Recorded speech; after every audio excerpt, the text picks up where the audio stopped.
Good afternoon. Thank you all for joining us for this next exciting discussion.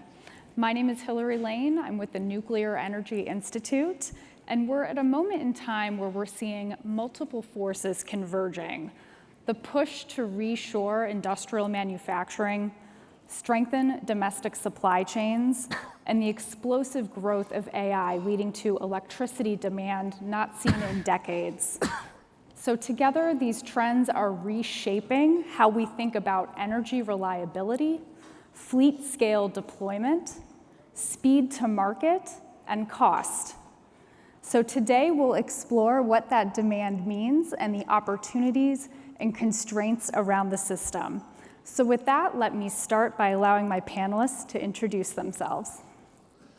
Albert Huddleston, Chairman, CEO of Aethon Energy. Here in Dallas, Texas, and happy to be here. I'm Hemal Doshi. I'm CEO of Universal Green Group, local, Plano, Texas. I'm glad to be here and looking forward for this conversation. And I'm the lousy politician in the room. I'm Wayne Christian. I'm with the Texas Railroad Commission, which has nothing to do with railroads. Great, well, thank you, gentlemen. So we'll start with a question to any of our panelists. So with the new industrial era that we're seeing, how real is this surge in demand, and are we even underestimating it? Well, I think you have to have a protocol and a procedure in the United States where we take care of our own needs and we don't outsource it to the world. And if it's strategic and it's nationally important, we need to do it for ourselves. And it's about planning and execution. And you can't use hot money to do it because when it comes to the AI computer side, these are 50-year facilities or more. And so you have to be thoughtful and you have to decide what energy sources are you going to lean into that's going to have long-term, non-interruptible reliability. And so it's like anything else. You have to think about not today and not short-term profitability, but you got to think about long-term ROI, which is not monetary, in my opinion. Sure. Others? I would probably just put it in a separate way that there's a long-term approach that we have to take to manage the demand that's out there in the market. But we also have to manage in a way that is cost efficient as well, right? So it's a long-term prospect with a cost effectiveness.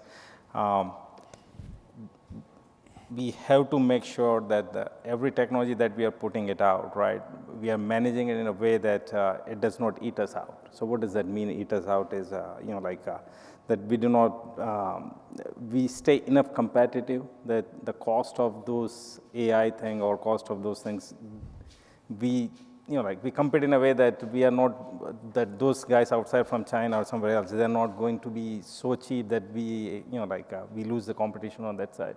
So we better find a competitive way of producing those things, even though in the long term.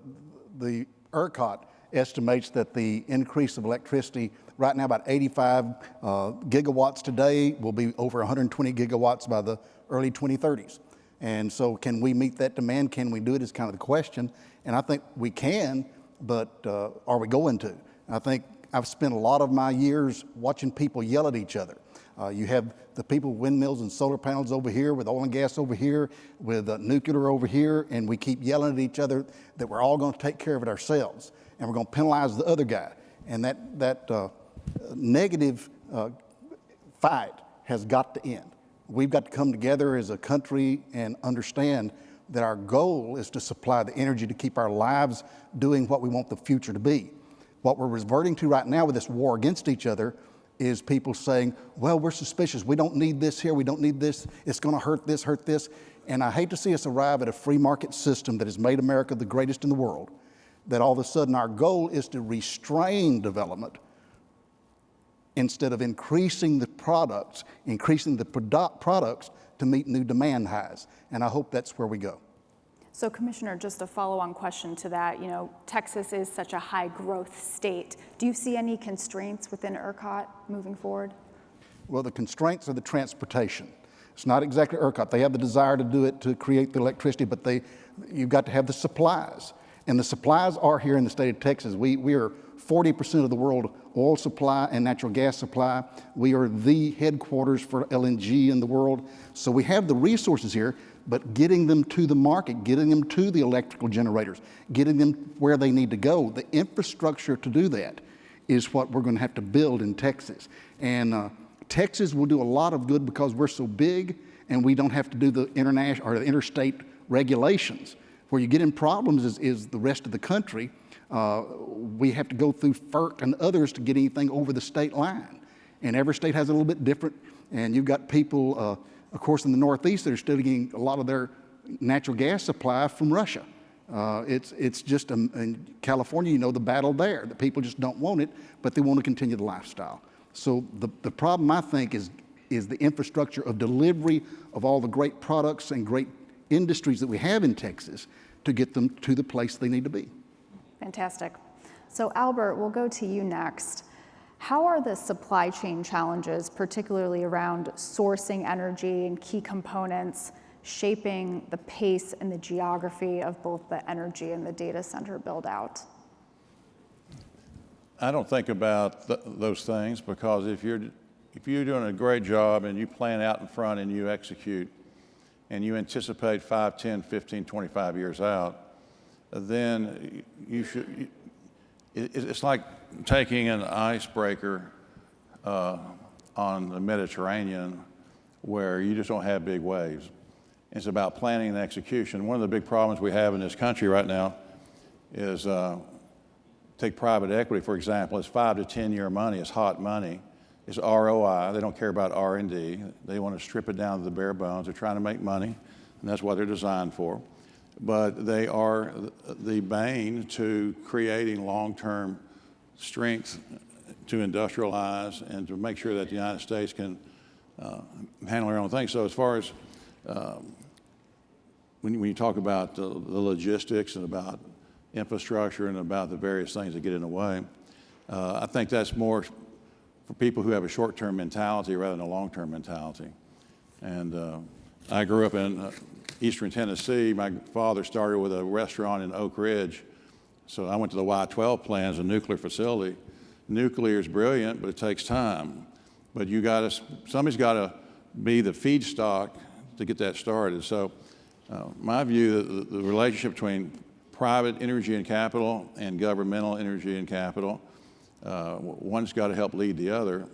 But great planning and great execution trumps everything. And the people who complain about logistics and all that stuff basically are people who probably should go broke and leave the game. Well said. Hamal, we'll go to you next. So how are the tariffs, the subsidies, some of the rising geopolitical tensions that we're seeing reshaping the economics of renewables and related energy infrastructure? So from my perspective, so what that does is it actually increases the cost of your capex. So if you put a tariff in, right, which is fine, it's nothing other than some kind of tax. We do understand there needs to be tariff where we are trying to reindustrialize our nation to a certain degree, but those reindustrialization, it's always been a hope that we'll reindustrialize and do something great. I can understand the, segments like defense, right? You probably want to build your own submarines or whatever those things are. But do you want to build your own switch gears? I mean, those are the dumb cabinets out there. Most of them, they are not made in this country anymore. And if they're made, then they're made with, such a price differentiation that the total capex of the project, to the many referential, I can give you a few of them. It has increased by 3 to 4 times. So what that actually ends up doing, especially in the generation business, is your cost of electrons, they just keep on going higher. Anybody in the state of Texas, I mean, they would have seen in the last 2 to 3 years, the price of electricity is kind of double than what it was 3 to 4 years back. I mean, demand is always there, but I think so the transmission bottleneck is one of the biggest challenge that you are having. And transmission bottleneck is nothing other than putting some more lines or maybe, creating the battery banks or some kind of dispatchable power where the demand is rather than making a new power plant in West Texas where, your transmission cost is going to be humongous, bringing down to a demand center. So the cost of creation has gone up substantially, and that has, like increased your price of electrons, everything, because these are the base item. Infrastructure is a base. I mean, I always say that, like you don't want to tax the road, you probably want to put a toll plaza, so you can keep on, like you can keep on having cars paying for it rather than the guy who built the road. So it's, from my perspective, I think the tariff is important, but just you have to be selective what industry you want to be and where you want to re-industrialize your base back. And let's see where we go. So next question for any of my panelists, and I got to get a nuclear question in there, gentlemen. And maybe we'll start here with Al, being an Oak Ridge boy. What role do you see nuclear playing in powering this always-on digital infrastructure, especially data centers that need that famous 5 nines of reliability? What role does nuclear play? I think nuclear is very important. It's interesting to me. One of the problems I sense is that we've got almost a Wild West Oklahoma land rush type deal on creating data centers, and they're one-offs. And every farmer with land creates an LLC with his nephew being a data center developer. And so what you're having is you're having very small one-offs everywhere. And what needs to happen is you need to create these very large sandboxes in which you bring the infrastructure in, you bring power in, you bring, even if the nuclear is not ready now, go ahead and build the infrastructure and the underground power connectivity where you can drop in an SMR down the road, and also have it tied to research with Oak Ridge and others. So to me, nuclear is a wonderful opportunity. The timeline's uncertain, and so you want to put it in play when you're supposed to, but in the meantime, you have natural gas. For example, natural gas, you have no methane fugitive emissions, and you have no CO2 emissions. It's a perfect energy. Nuclear is a perfect energy. And so I gravitate to what I call the perfect energies as long as you do it correctly, safely, and intelligently. And one of the problems we're going to have is we're upsetting all of the people, farmers and other people, because we're out there shotgunning one-offs, and therefore you're not able to concentrate the infrastructure that needs to tie into these facilities like nuclear, like combined cycle power plants and so forth.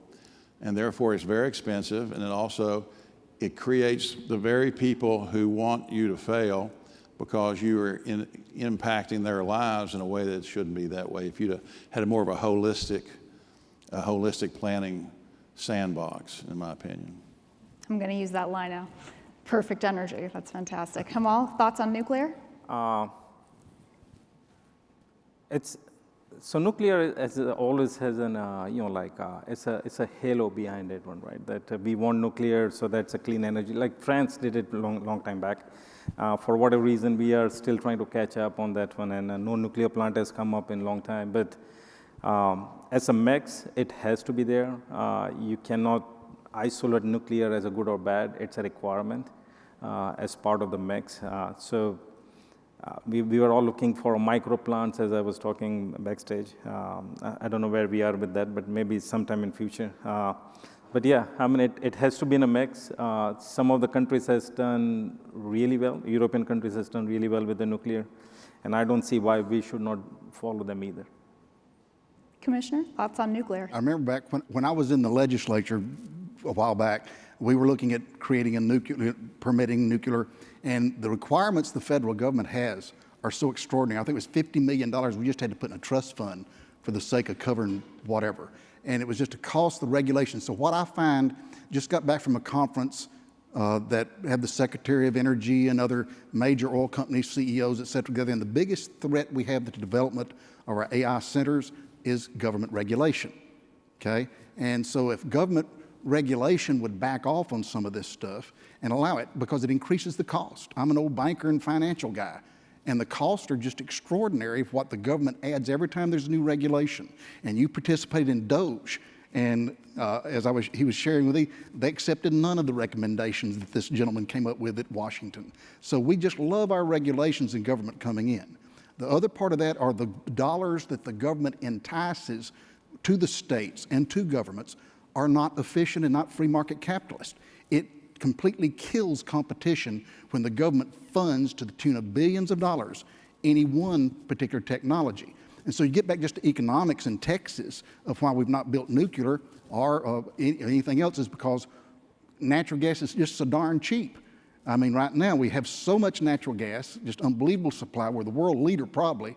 And when you can just take and dig a hole and light a match, that's a very efficient way to create energy. And the threat to that is we're losing our backups across the board, such as lignite and our coal plants. Very clean, but we've closed them down, not because we didn't have 30, 40 years of supply still there of good energy, but because it was bought by international corporations whose shareholders don't like coal. So they're shutting that down, moving just to something else. And the same thing on nuclear. You've got the people have been taught it's terrible, horrible, and here comes the government. They're going to charge $1 jillion in fees and fines and licensing and all this to ever start a nuclear facility. So in every situation, it's government that's interfering with the free market that's harming American energy capacity. One thing I might add, the commissioner stated something very important. The government funding should be used to build the sandbox and the infrastructure associated with it, not pick winners and losers. And also, Japan and France reprocesses their fuel. And they do it very successfully, and we don't. And we need to be emphasized on that. There's nothing to be afraid of. And so I think the commissioner made a very good point relative to allocation of capital and what's important.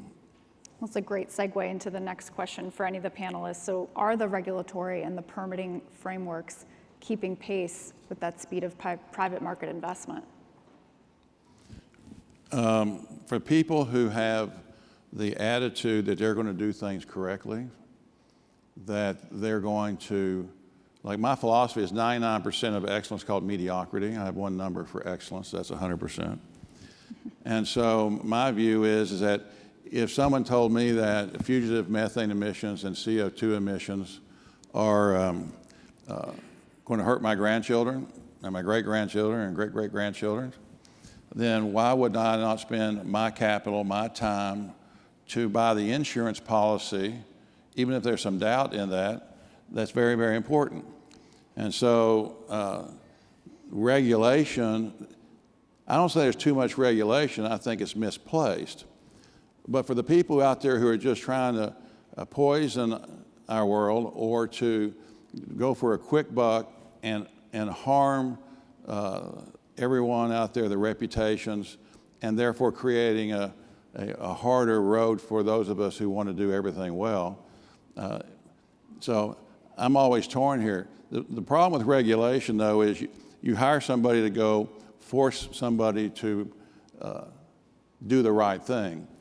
My view is that you make sure that you set standards that says, like the EU says, 0.02 methane intensity or less is a net zero molecule for my LNG hits France, for example. Well, by virtue of that, if you set that up and then somebody doesn't want to meet that and you can't sell your gas and your banker's collateral goes to zero and your value of property goes to zero, I don't think I need a regulator, because when I'm going to break somebody, I think they get very interested in doing the right thing. So I'm always torn between intelligent regulation, and I think the commissioner is correct that there are people who have never slung a 36-inch wrench in their lives telling us in our industry how to perform at a high level and to achieve special outcomes. And I will say this, if we had outsourced all of our refineries in the 30s to Germany and Japan and to Italy, we'd be speaking Italian, German, and Japanese. You better make your own jet fuel, you better make your own AI. And right now, if you have India, China, and Malaysia or wherever, they're going to be the centers of the data world, and I don't want our data, our national security data, going through other countries. We need to do it right here ourselves, and we have the capability of doing that. And China China is someone who wants us to fail, and they want to be these successors. And so we're behind, and we need to get ahead. Thank you.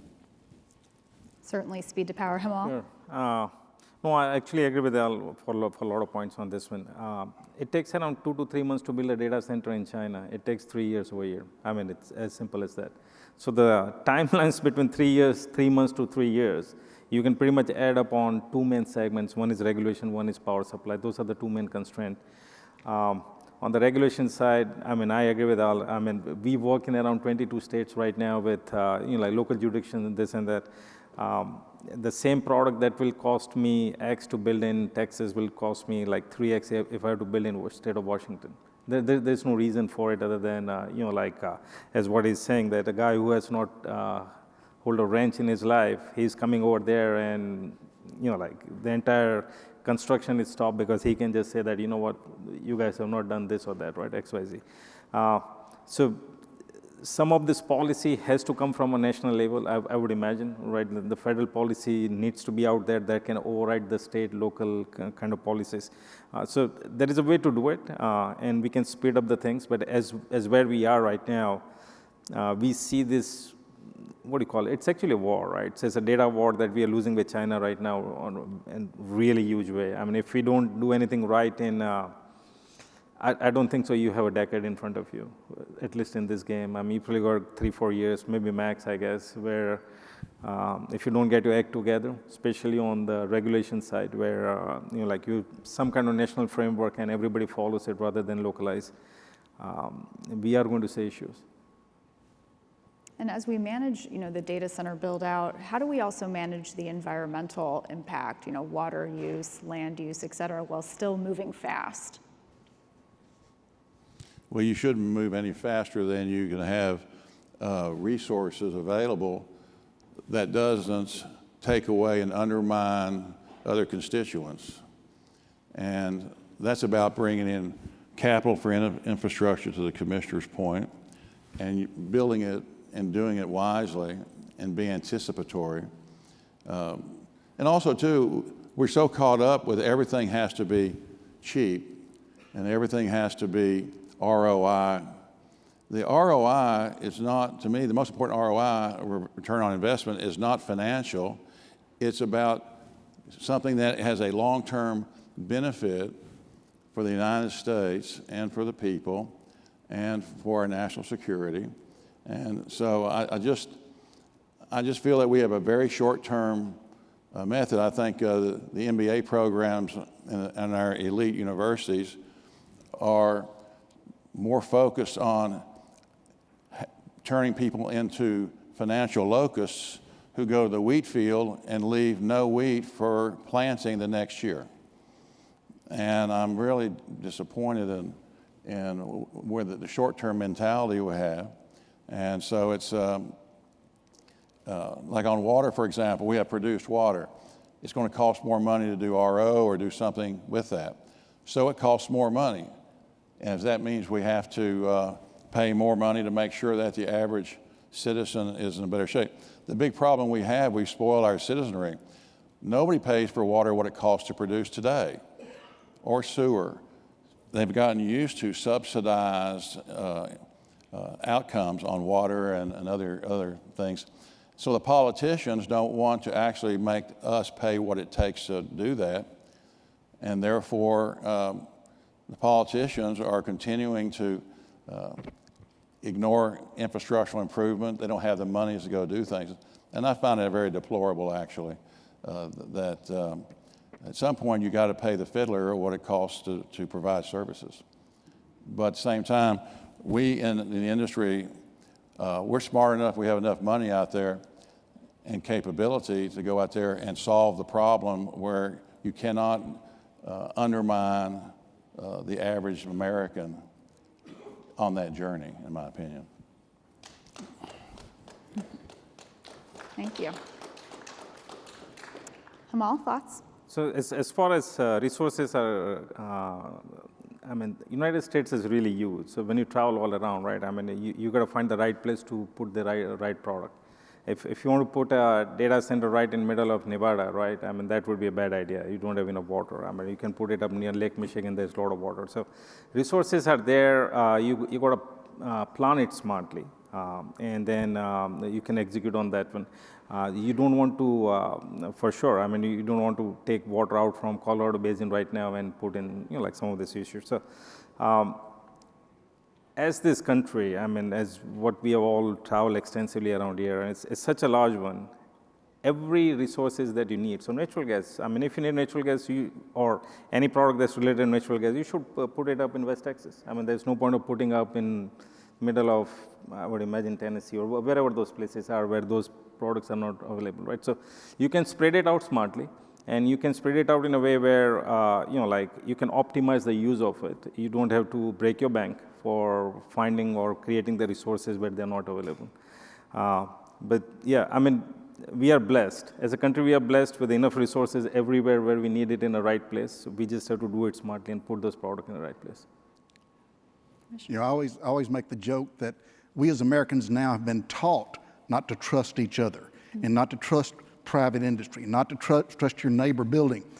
It's amazing because we think, oh, the industry just polluted the world and oil and gas is terrible and they've done more pollution. I remember I'm old enough, I remember back in the 70s, a So Time magazine, we was gonna have the next Arctic ice age.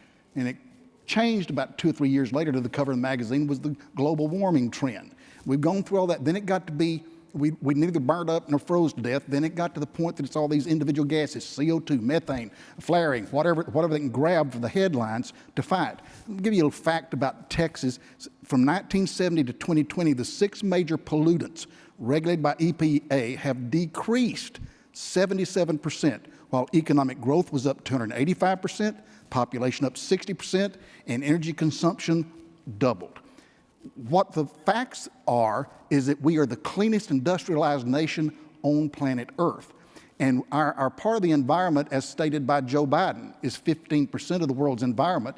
If we did everything right, it wouldn't make any difference because China is building a coal plant every week to produce their electricity, a coal plant. And I assure you, so every time that we work against America, the United States, to take over and do this work of the world, and government goes in and different groups restrain what we're doing, then all of a sudden you're just saying, okay, the dirty people do it. Had this happened to us when oil and gas went to negative $21 a barrel a few years back, and all of a sudden we found out that Russia and Saudi Arabia and Iran came together, decided they were going to do a coup against the oil prices in America, and they did. All of a sudden, they were calling the Commission of Texas, and our decision, they wanted us to prorate, to limit production of oil to get the price up. Well, hell, I called North Dakota, Canada, I called all the different neighbors, Oklahoma. I said, are y'all going to prorate y'all's production too? And no, they were just going to take up what Texas didn't do. So I made a decision not to do that. And what happened? Went from negative 21 to a positive number, hadn't come down in any significant sense. What was that?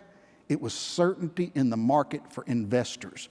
That's what you've got to have is certainty. And we in government too many times are sitting fighting each other, providing uncertainty of which we can't continue to grow with no consistent ability to, like we've mentioned here. Long-term investment, very different from short-term. Great. So last question for you gentlemen, we'll go down the line. What are you looking to see from U.S. leadership as we enter into this next era, whether that's the federal level or at the state level? Well, I'm fairly disgusted that, and I see it because I get to live behind the curtain where power and conversation occurs, that the best ideas, the things with the most merit, and one that has the most long-term thoughtfulness doesn't necessarily get implemented because of relationships, politics, call it virtual graft and corruption. And we in the United States are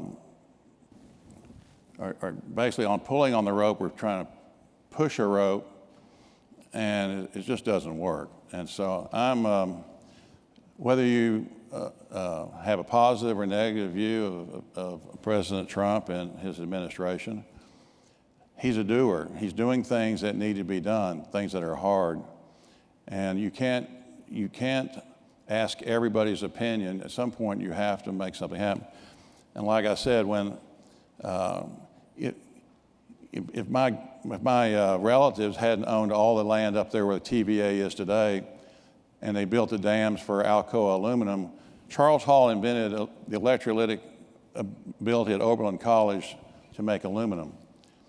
So, but it takes a lot of electricity. So my grandfather in 1913, with the Mellons financing, came down to what turned to be Alcoa, Tennessee, which is named after that, built the world's largest aluminum plant, built the dams, created the electricity, built a rail line to bauxite, to Arkansas, where the bauxite, now it's called Bauxite, Arkansas. It's called Alcoa Aluminum. Now, President Roosevelt and the vice president came to my grandfather and said, we want to start TVA, and you can either let us buy it or we'll take it away from you. And he said, well, you know, it's definitely for sale now, the way you described that. So, but the point is that there was an example where you didn't have regulations stifling something intelligent that is a big footprint, where you create the tentacles of value but you spend your money in the hub to create the plug-and-play infrastructure. And we don't do enough of that. For example, right now, I permitted the last refinery since 1970 in South Dakota. And the XL pipeline was supposed to come right through that. It was 400,000 barrels a day, had IGCC. I was the first one to go out there to sequestrate CO2. And I'm sitting there, and I got my air permit, and I have my zoning, and I'm ready to build this facility. After 8 years, the pipeline never came, still didn't come, and I had to abandon a 32,000-acre facility. The reason I'm telling you this is right now, the refineries are in China. We are backhauling refined product. If you don't create your own strategic, whether it's minerals, energy, brain power, and I was in a meeting yesterday, and they said there was, I think it was 265,000 Chinese students in the U.S., and there's 700 American students in China. They are in here, they're literally sucking into information technology, taking it back to China. Now, the one thing the commissioner mentioned, China's doing coal plants once a week. Chasing someone doing the wrong thing is not what I think is appropriate. What you do is you play them. So I'm not against coal, but you got to do it correctly. Everything's got to have a mentality that you make your mistakes on paper, not in application. And you have a long-term view of life for the benefit. And we are an American society, American economy, and I'm very tired of the business, whether it's political or business, saying, well, I don't care where I make my money in the world, even if I have to sacrifice America, I've made money. This globalization is going to kill America. It's going to homogenize us, and it's going to cause us to put the pan on the stove, own the stove, light the match, get the water warm, and jump in. And that's where I see the problem. And that's why President Trump, whether you agree or disagree with him, he is actually making decisions, and he is doing things, and so is his cabinet. And I think it should be applauded and not condemned. Action is valuable, and so I appreciate that. Thank you, Albert. Hamal? So from my perspective, I would say that we did something amazing a long time back. It was called Eisenhower interstate system, right? So nowadays, like the data center and data is nothing but the superhighways of, like the intelligence going back and forth. And we took that as a mission. It was a national mission. We created the roadmap. We created those highways. Then that highways created a lot of cities and, like everything that plugged in.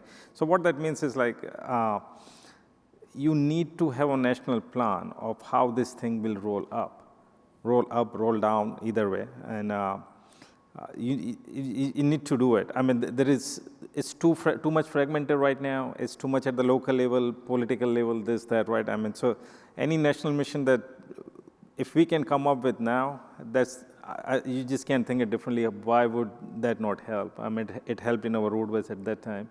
It should help in creating the highways for the data as well, intelligence as well. I agree with Al to a certain point that, you need to do it smartly. I mean, you don't need to repeat things which are, which were done in the past. But how do you outrun Chinese guys? I think so. They have done something really smart. You should actually applaud them too as well. It's not just berating them to a point. You got to learn few of the things that they've done in a right way. Maybe emulate them and do it in a better way. I think so. We have a lot of smart people in this country than China for sure. And I sincerely believe in that. And the technological edge that we have that's going to go in this data center, we need to, crank it up. I mean, we shouldn't be a point where any new chip that has been designed, right? It will take 3 years for it to go even in a data center because the chip sitting by itself without having a data center is useless. There's nothing you can do about it. So anything that we can help to create this infrastructure to roll down from 2 years to 3 months, 4 months, whatever those timelines are, on a national mission way, I think so that's a need of a time. Great. Yeah. And Commissioner? My concern is that Texas, for example, and I'm afraid the United States, is our government is not making policy for what's best for Texas. And it's the 5 to 7 major international corporations have 10 times the lobbyists, 10 times the money, and they show up in Austin and they present their case very adequately, and they're our friends. They're not our enemies, but when you got only 10% representing there. The major production of oil, gas, minerals, everything in Texas, 80% comes from independents, not the majors. The majors play Pac-Man. The majors come in and they find this company that they can buy out and go out that's doing this. But your production and especially the exploration comes from independents in the state. Yet the 10 times the lobbyists come from only those 7 major corporations. Thus, they are representing. After we had Hurricane Uri, which remember the lights went out for a while, we had the Turk committee came together, and I was on that committee as chairman of the commission. And we kept saying, well, wind and solar went to 6% and 0% during that time. We lost reliable support. Well, we'd love to support that reliable support, says these corporations, but our shareholders demand that we not invest in oil and gas. It said we invest in the green and the clean and all there. Well, that sounds very good. But all of a sudden you wind up in Texas when these shareholders are international citizens, are not citizens of the state of Texas, and their will and desire is what's being expressed in our energy policy, not the citizens of Texas. And that's very dangerous. And so it's my concern of that. Also that the idea that we need this distribution together all across this country. I know you're into pipes and building pipelines, and we have people like up in the Northeast. They're getting, 60% of their natural gas from Russia up there in the Northeast, and all of a sudden you're saying, well, why don't they get it from the United States? Because they don't want pipelines coming through New York, southern part. I sit by a guy in Houston, Texas, he said, I love that they don't want pipes because I run 24/7 diesel trucks down the main street in Manhattan, New York, with gas to go to their supply depot. Now understand, for every, 50 miles of pipeline, you take 1,452 diesel trucks off the road. But here are the people up there thinking they're helping the environment, and they got probably the most polluting, creating diesel trucks driving up and down New York Main Street. And that is just the insanity that goes when everybody wants to do their thing and everybody in their different corners yelling at each other. Again, back to what I said originally, we need a plan, and it doesn't need to be influenced by government regulation. You mentioned the studies that are done by our universities, and this is what's scary. The universities, I just went to a friend in one of our major universities who is in charge of one entire department there, and I said, I need the correct information on carbon dioxide because we're about to sequestration in Texas, and it's all federal money, taxpayer dollars, and we're going to capture carbon out of the air. We're doing it out in Midland. Exxon wants to do it in Beaumont, and I just need to know the truth of it. I said, can we have a panel come together? Because you hear every side of this thing, and the federal government is even, right now, it's been withdrawn as being a real threat, but we're going to pay a lot of taxpayer dollars to capture and sequestrate CO2 in the ground, not to be used again, just to put in there and do it. So I need to know what, as a commissioner, should I permit that or not? And he said, Wayne, you're exactly right on what you're thinking about. This and that, but I can't say anything. I said, why? Because our dean of our university just told me we're getting too much federal funding to go against. Now, that means that we, as your government officials, can't get unbiased information and studies from our state universities because the federal government is buying them off. And that concerns me greatly. So those are some of the significant problems I think we need to address. Okay, thank you, Commissioner. Well, it looks like we brought folks right up to lunch. So thank you, gentlemen, for sharing your insights and perspectives on this very exciting topic. Let's give our panel a round of applause.